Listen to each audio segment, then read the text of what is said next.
দিকে দিকে কি শুনি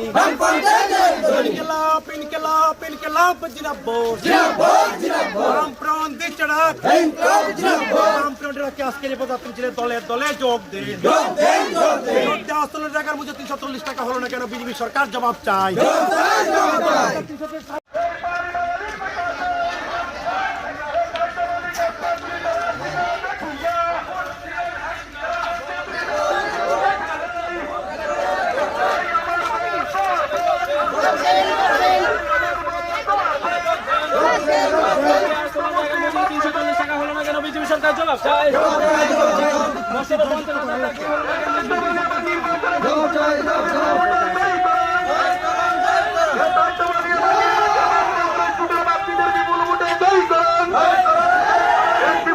সার্বিক উন্নয়নের স্বার্থে বামফ্রন্ট প্রার্থীদের বিপুল ভোটে জয়ী করেন।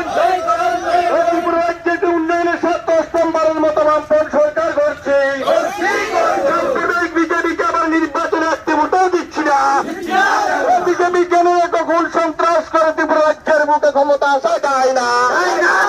বিজেপি জেনে দিকে দিকে কোন সন্ত্রাস করে বামপন্থীদের দমন করা যায় না। নির্বাচনে ভোট দেবেন ভাই কোন খালে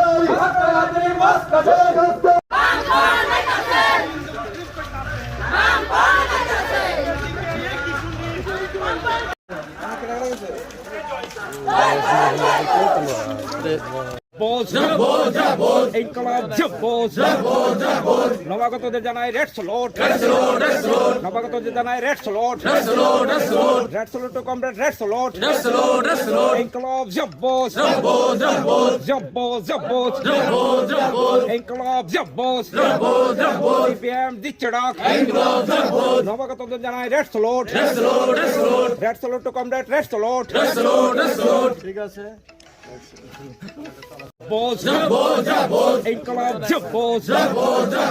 নবাগতদের জানাই রেড স্যালুট নবাগতদের জানাই red salute red salute to comrade red salute ইনকলাব জিন্দাবাদ জিন্দাবাদ ইনকলাব জিন্দাবাদ সিপিএম দিচড়াক নবাগতদের জানাই red salute red salute to comrade red salute ঠিক আছে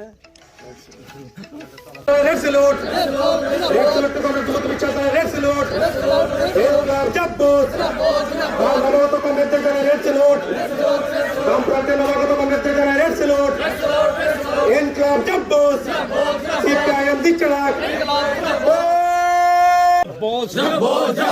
ইনকলাব জিন্দাবাদ নবাগতদের জানাই রেড স্যালুট নবাগতদের জানাই red salute red salute to comrade red salute ইনকলাব জিন্দাবাদ জিন্দাবাদ ইনকলাব জিন্দাবাদ সিপিএম দিচড়াক নবাগতদের জানাই red salute red salute to comrade red salute ঠিক আছে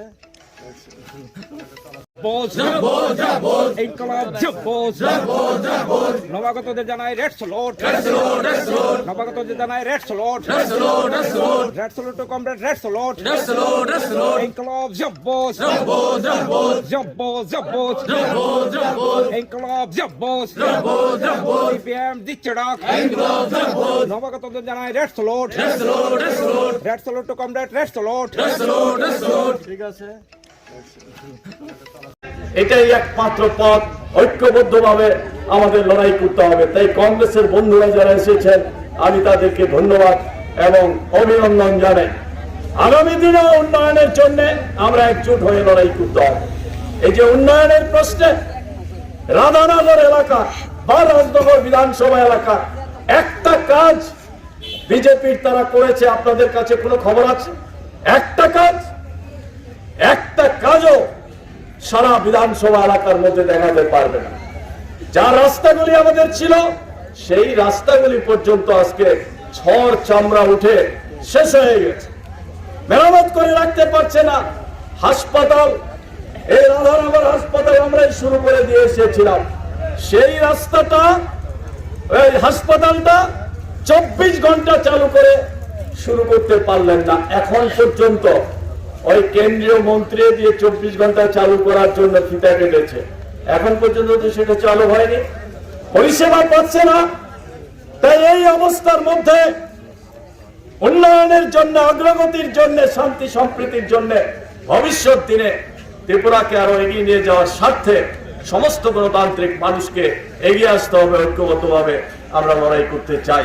এই লড়াইয়ে আপনারা সামিল হবেন, এই আহ্বান আপনাদের সকলের কাছে রেখে আপনাদের সকলকে আন্তরিকভাবে ধন্যবাদ এবং অভিনন্দন জানিয়ে আমি আমার বক্তব্য শেষ করছি। ইনকলাব জিন্দাবাদ।